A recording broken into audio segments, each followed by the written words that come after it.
Buenas tardes, mi nombre es Jesús González Jiménez. Presentaré mi evidencia de aprendizaje, alimentos de la dieta y rutas metabólicas, correspondiente a la materia bioquímica metabólica, con el docente Julio César Brito Robles. Primero daré una pequeña introducción sobre lo que son los macronutrientes.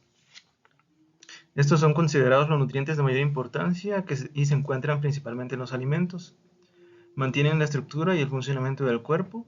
Se necesita una gran cantidad de macronutrientes para que el cuerpo funcione correctamente. Los principales son carbohidratos, proteínas y grasas, y estos se obtienen a través de la dieta. La estructura general de los macronutrientes es la siguiente. En el caso de las proteínas, estas contienen un grupo carboxilo y un grupo amino, una cadena terminal o residuo y un átomo de hidrógeno. La fuente de proteínas puede ser de origen animal o de origen vegetal. En los carbohidratos son cadenas compuestas de carbono, hidrógeno y oxígeno. Las fuentes de carbohidratos pueden ser de frutas o verduras principalmente, y estos a su vez pueden ser carbohidratos simples o complejos, donde los simples se obtienen directamente del alimento consumido y los complejos es cuando ya hay un proceso extra. En el caso de la estructura de los lípidos, son ácidos carboxílicos de cadena larga que suelen tener un número par de carbonos que puede ir de 14 a 22, y los más abundantes tienen de 16 y 18 carbonos. Ahora, para explicar un poco sobre lo que es el catabolismo, pues es el proceso que produce la energía necesaria para toda la actividad que tiene lugar en las células. Las células descomponen moléculas grandes, que vendrían a ser los macronutrientes, como los carbohidratos, las proteínas y las grasas, para liberar energía. Es decir, de una molécula compleja se libera energía y se obtienen moléculas más simples. En el caso del anabolismo, consiste en la degradación de nutrientes orgánicos transformándolos en productos finales simples, con el fin de extraer de ellos energía química útil para la célula. Este caso es lo contrario que el catabolismo, en donde de moléculas simples se necesita energía en forma de ATP para formar moléculas más complejas. En el esquema de la derecha se puede ver de manera general cómo al ingresar la comida al cuerpo en forma de proteínas o carbohidratos o lípidos, cada uno tiene su forma de ser asimilada. En el caso de las proteínas, a través de una reacción catabólica en donde las proteínas se degradan a aminoácidos y posteriormente estos se vuelven a formar por medio de reacciones anabólicas en nuevas proteínas. En el caso de los carbohidratos más complejos se degradan, por ejemplo, a moléculas más simples como la glucosa. Esta sirve para producir energía en forma de ADP o ATP, y en el caso de los lípidos se puede degradar a glicerol y ácidos grasos más simples, y estos a su vez se utilizan en la síntesis de lípidos o se pueden almacenar en el tejido adiposo. Bueno, ahora para mi actividad tomé como ejemplo una tostada de ceviche de sierra estilo Sinaloa, en donde se utilizan varios ingredientes: el filete de sierra, verduras como la zanahoria, pepino, limón, tostadas de maíz, cebolla, cilantro, pimienta y sal. En el caso de la tabla nutricional de esta receta, pues dice que es alrededor de 400 kilocalorías por tostada, por porción. Tienen una cantidad de proteínas de 20 gramos, carbohidratos 39 gramos, grasas 19 gramos y fibra 2 gramos. Ahora explicaré un poco acerca de lo que pasa después de, digamos que nos comemos la tostada de ceviche de sierra. Inicia el proceso de digestión desde la boca. Hay enzimas en la saliva que por medio de la masticación y la saliva se impregnan de estas enzimas que degradan carbohidratos y lípidos,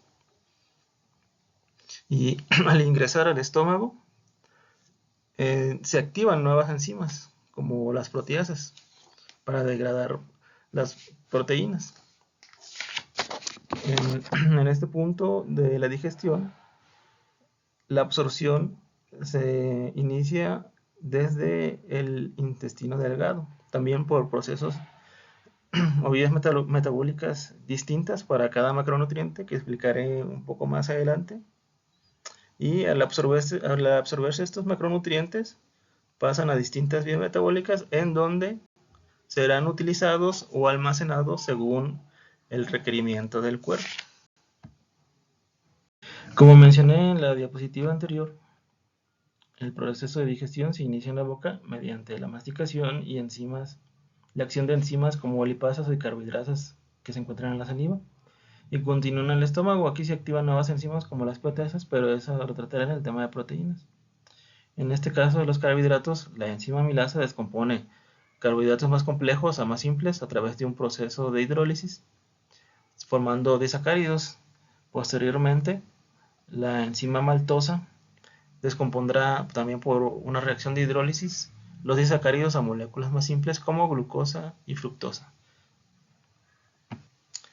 Una vez obtenida la glucosa y la fructosa, estas van a ingresar al cuerpo mediante la absorción de células del intestino delgado en lo que se conoce como membrana borde de cepillo, porque tiene esa forma. La glucosa ingresará en contra del gradiente mediante el transporte activo secundario.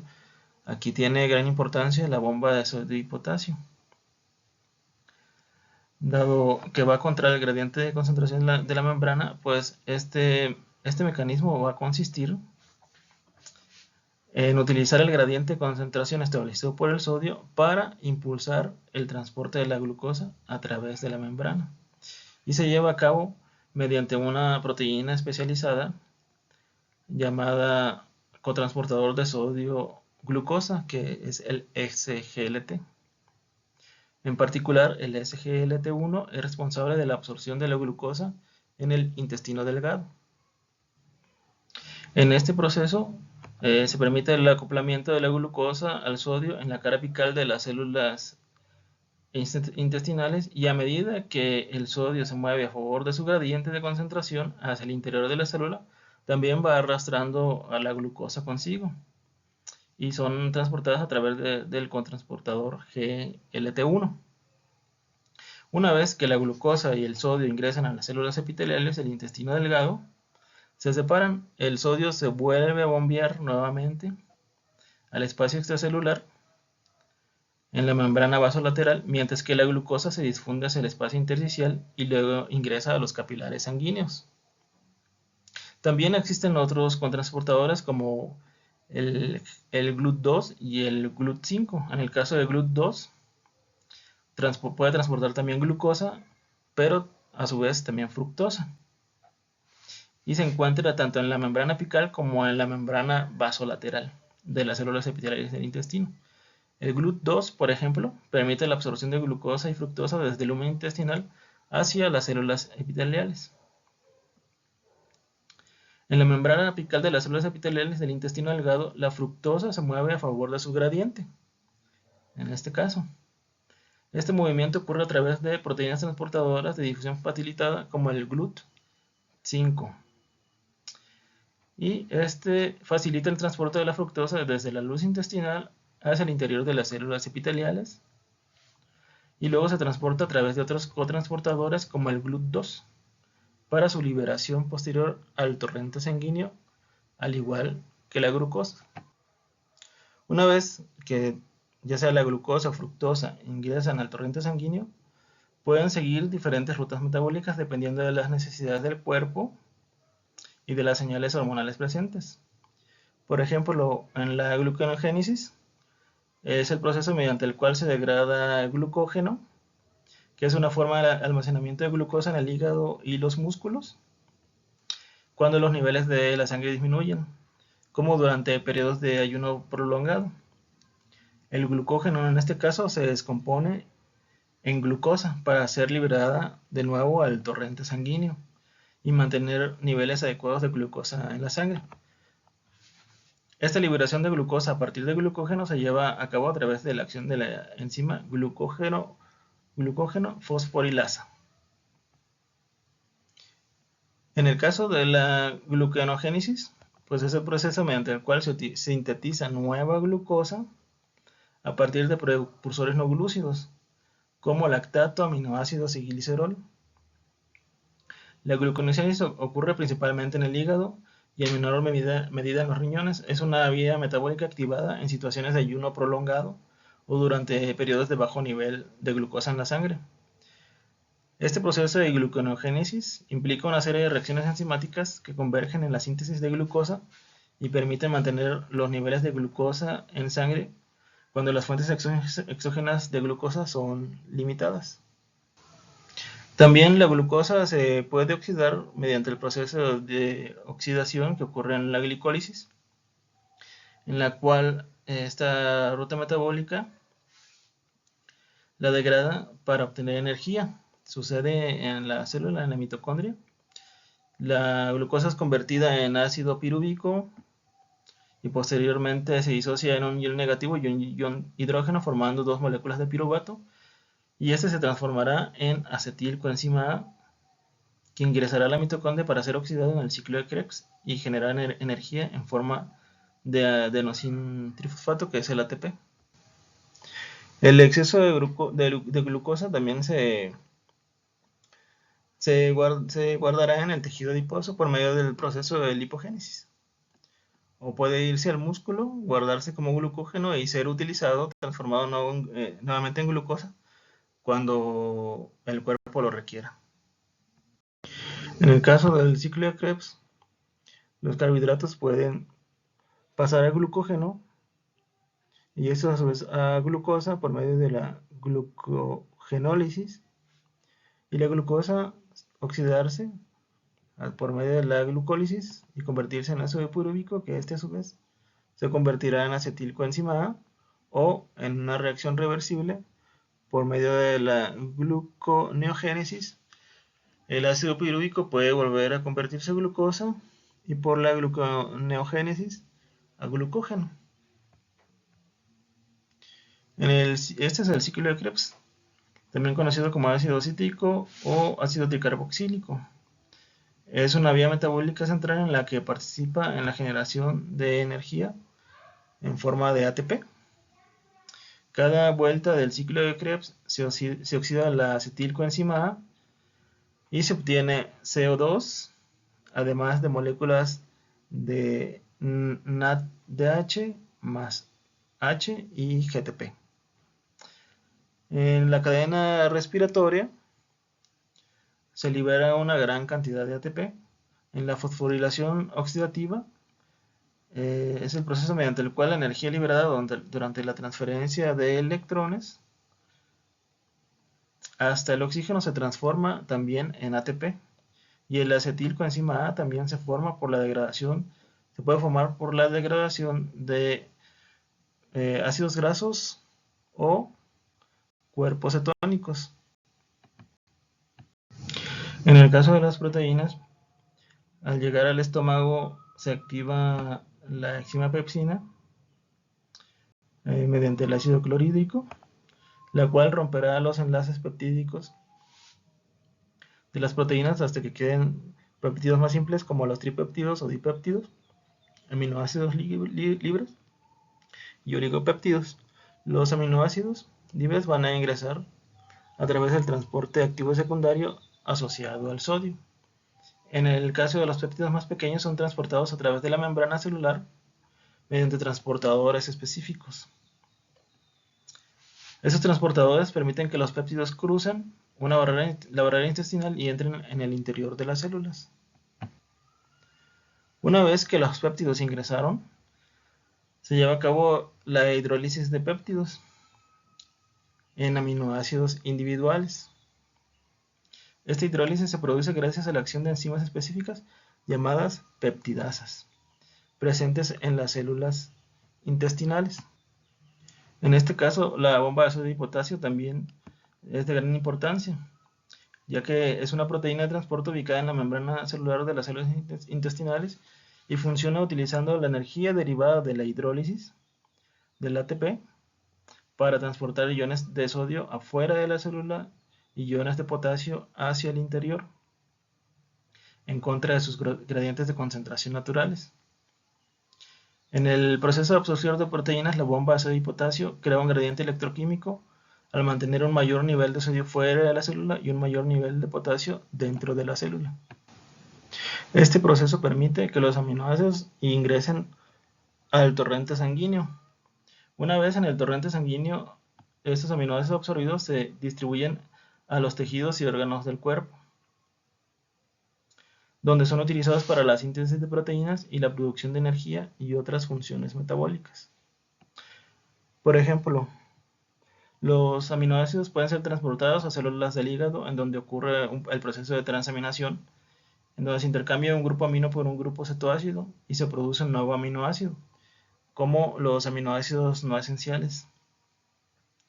Este proceso es catalizado por las enzimas transaminasas y posteriormente estos nuevos aminoácidos son transportados a la célula por el torrente sanguíneo. También ocurre la transaminación oxidativa, en donde se produce amonio,